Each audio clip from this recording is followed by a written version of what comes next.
myself mesmerized by the birth story of money.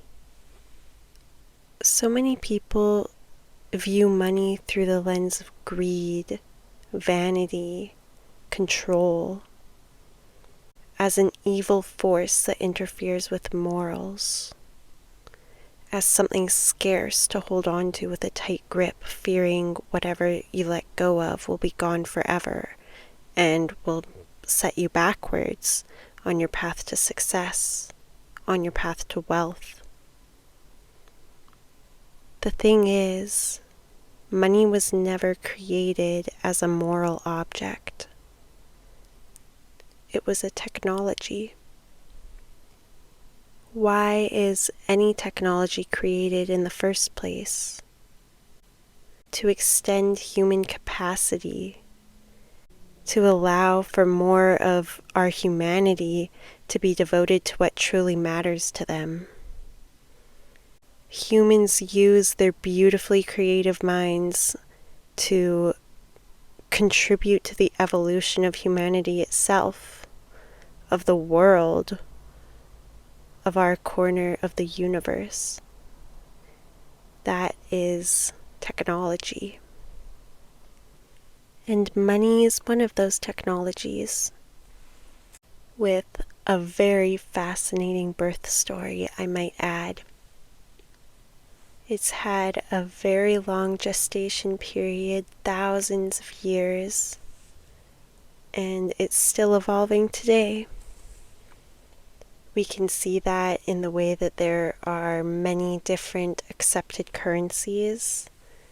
There's digital currency. Money is dynamic. It's not the same as it was 10 years ago. It's not the same as it will be 30 years from now, but it still serves the same purpose. Thousands of years ago, as civilizations grew and trade became more complex, people needed a neutral, all-encompassing store of value. For a trade to happen without money, both people have to want exactly what the other person has at the same time. This is referred to as the double coincidence of wants. Relying on this form of trading can be very inefficient. For example, if you make pottery and I have horses, and you want horses and I want pottery, then that's great and we can trade. But if I want pottery and you want chickens, then we start to face a barrier. There's also the barrier of determining how much pottery is one horse worth. Money gives a common language. Maybe to one person a horse equals 37 chickens or 102 fish. With money, we can just say the horse costs $5,000, for example. When money first emerged, people were using items with desirable qualities. Things like shells, beads, cattle, pearls, silver, gold. Gold and silver were the ones to stick because they're scarce, because they're durable, they don't rot, they're divisible, hard to counterfeit, and the biggest thing is that they have collectively recognized value. Money doesn't have value because it's money. It has value because others find value in it too. People trust that it will continue to be accepted and seen as valuable. So money became the bridge between every trade. You no longer needed countless relationships with traders of all different kinds. You only needed one relationship with money.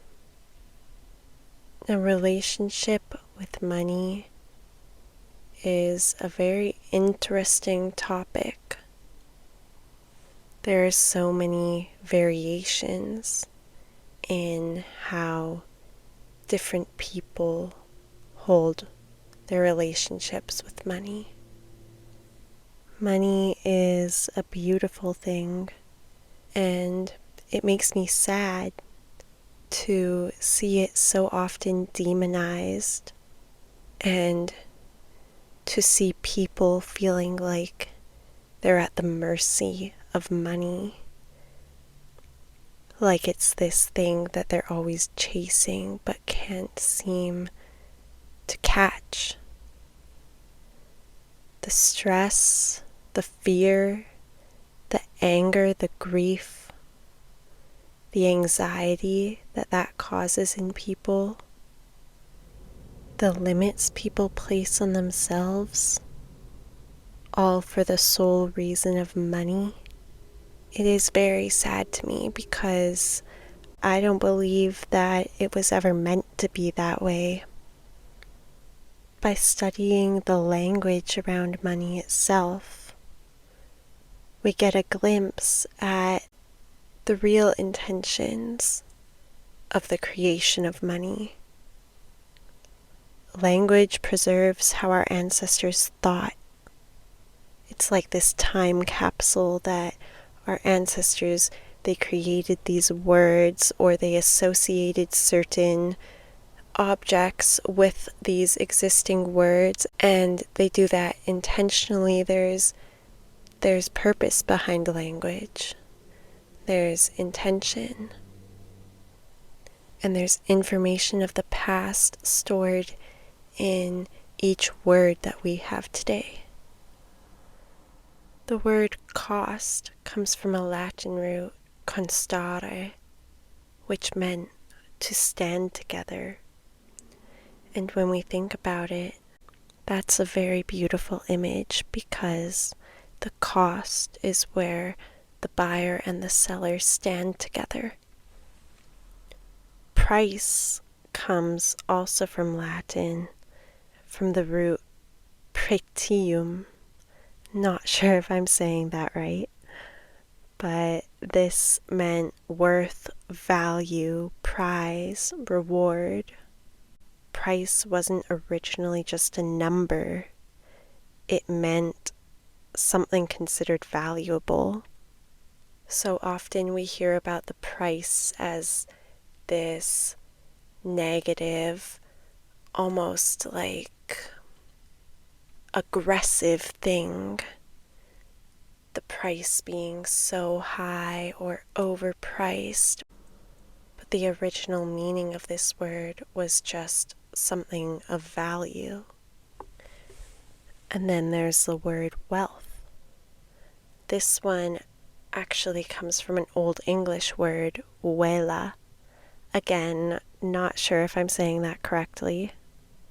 But I find this one very fascinating because this Old English word meant well-being, prosperity, abundance. It wasn't primarily about money, but about being well, being in a good state. And finally, money. Money gets its name from a Roman goddess, Juno Moneta. And it all started with the story of her sacred geese. One night around 390 before Christ, there was a secret nighttime attack attempted against Rome. The Romans were stationed on the Capitoline Hill, the highest, most defensible part of the city. The attackers found a steep cliff that appeared unguarded. They climbed it, trying to be as silent as possible. And they were. The Roman guards slept right through it. Even the dogs didn't bark. But inside the temple of Juno were sacred geese. For no apparent reason, The geese began honking very loudly. A Roman named Marcus Manilius woke up, sounded the alarm, pushed the first attackers off the cliff, and the Romans successfully defended the attack. In their eyes, Juno, their goddess, had warned Rome through her sacred geese. This is how she earned her nickname Moneta. Moneta was not her last name. It was a name given to her after this story took place. Moneta comes again from a Latin root, meaning to warn, advise, protect. She became seen as a goddess associated with protection and warning. Decades later, Rome established its first official mint, where coins were made, either in or right beside that same temple where the geese were, the temple to worship Juno Moneta. The Romans didn't separate religion from government, so everything essential to civilization existed under divine guardianship, including money. The state's coin production and economic credibility were so important that they were intentionally placed under the protection of a goddess associated with safeguarding the state. What I find equally interesting is that some linguists believe moneta may even predate Latin and could come from an older root related to counting, assigning, or measuring. If this is true, that's very fascinating. Warning, counting, measuring, allocating, all converging around the same goddess. Those are also all core ideas in economic life. We can't say for certain whether this was intentional or a beautiful happenstance, but there is something deeply symbolic in how one of humanity's oldest words for money traces back to a goddess whose role was to safeguard what allowed civilization to flourish. It's as if language itself is saying that money, at its highest expression, was never meant to rule civilization, but to faithfully serve it. Like other technologies, it was meant to solve practical problems for humanity. Like, how do I exchange my work with yours? How do I preserve today's work for tomorrow? How do I measure value consistently? Really, money has no intentions. It's a neutral energy. It doesn't love or hate. It doesn't make anyone corrupt or noble. It simply records and transfers value. It's actually, I see it as much closer to language than to morality. If you think about it, language can be used to write poetry, or it can be used to slander.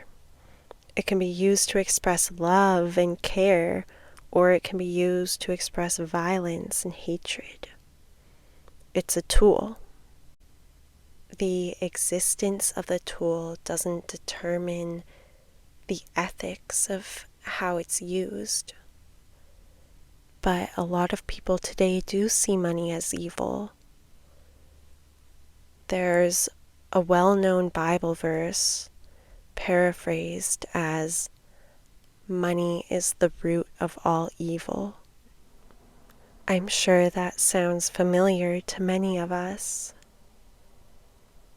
Many people and societies have taken that and run with it. In reality, that verse is the love of money is a root of all kinds of evil. Now that's a very different claim. It's not condemning money. It's warning against allowing the pursuit of money to become of highest value to you. When money becomes the object of devotion, when it stops being a servant and becomes your master, that's where the so-called evil lies. Think about what you love, what you're devoted to. Whatever you love, you orient your life around. You think about it, you protect it, you sacrifice for it, you organize your priorities around it. And there is nothing wrong with that when the object of your devotion deserves that place. Imagine two people. The first person loves family, wisdom, truth, beautiful experiences. Money is simply a tool that allows those things to flourish. It serves that person's values. Now, the second person loves money itself. Every decision they make, they're asking, will this make me more rich? Friendships, marriage, career, health, integrity, even their own soul, everything becomes subordinate to accumulation of money. Now, money no longer serves life. Life serves money. A belief that I hold very strong is that life force is sacred. Now, imagine replacing life force with money in that sentence. Then your whole life begins orbiting around preserving and increasing money rather than protecting the aliveness within yourself. Suddenly, you might suppress your gifts, never take the time to let your creativity flow, never take creative risks, stay in a soul-draining job, neglect relationships, sacrifice your sleep, your health, your well-being. And remember when we uncovered earlier that the root of the word wealth is actually well-being. So, yeah. A life serving money, chasing the accumulation of money, will never be a wealthy life. Money is an amplifier. It amplifies choices. If acquiring money becomes the highest good, almost anything can become justifiable. And it's not because money required those things. It's because devotion to money made everything else negotiable. But you also don't find balance and peace in rejecting money. You find that in loving life more than you love money. If you love family, money becomes security. If you love creativity, money becomes time and spaciousness to make that possible. If you love yourself, money becomes all of the things that nourish you most deeply. Money hasn't disappeared in any of those scenarios. It's very much there. It's just returned to its rightful place as a servant. Money is like a stored capacity to nourish, create, protect, rest even, explore, give. Whether that capacity expresses itself beautifully depends on the person holding it. There is also the other side of the coin, no pun intended,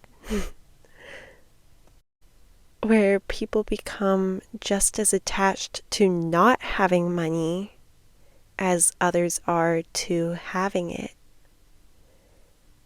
And these are the people who believe money is evil or rich people are selfish, and they want to separate themselves from that by not having money. They're not one of those terrible people.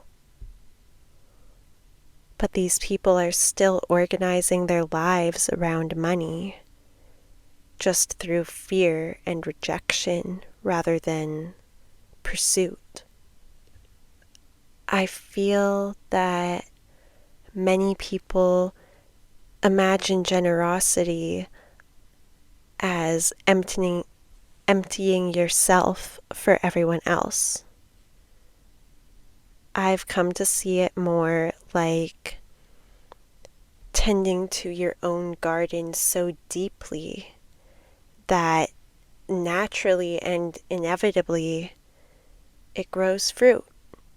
It grows abundant fruit. And then you share the harvest. Even the words selfishness and selflessness, I have a lot of thoughts about. It feels like the word selfish has this horrible connotation attached to it, like a villain. If you're selfish, you're a villain, you're a terrible person. And if you're selfless, you're a hero. You're an incredible person. But why is that? Why should we be selfless? Why should we be not of the self? We are no one but ourselves. We never will be anyone but ourselves. So, of course we are and will be selfish. If we remove all of the negative connotations stacked on top of that word, we peel back the layers and we actually look at it from an objective lens, we see it quite literally just means to be of the self, which is not inherently a bad thing. It doesn't mean anything about greed or vanity, not at all. Like my garden metaphor, to be selfish is to tend to your own garden, not to stomp on everyone else's garden and kill their crops and have your garden be the only flourishing garden in the world of gardens, and you are the only person with a harvest and you just sit there eating your fruit while everyone else starves. No. That is the archetype that people think about when they hear the word selfish. But if your goal is to be selfless, how can you make yourself or anyone else around you truly happy when you're always running on empty. If you're going to everyone else's garden, watering their plants, pulling out the weeds, fertilizing, spending your whole life tending to all of these other gardens. And what about yours? Being neglected, shriveling away, dying. It sounds harsh, but that's what selflessness really is.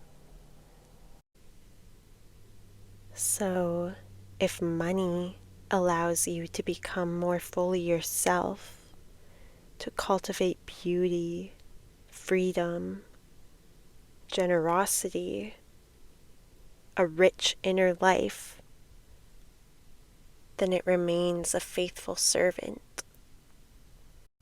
But if it begins to dictate your worth, your identity, or your deepest loyalties, then the tool has become the master. And money is never truly the destination.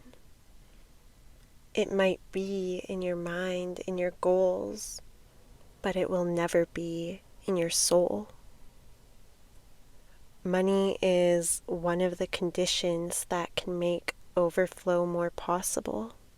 Again, having sufficient resources can create time.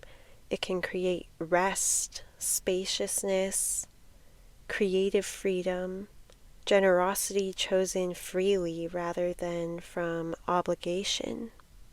This also reframes wealth from having more than others to having enough capacity to live from your own deepest values.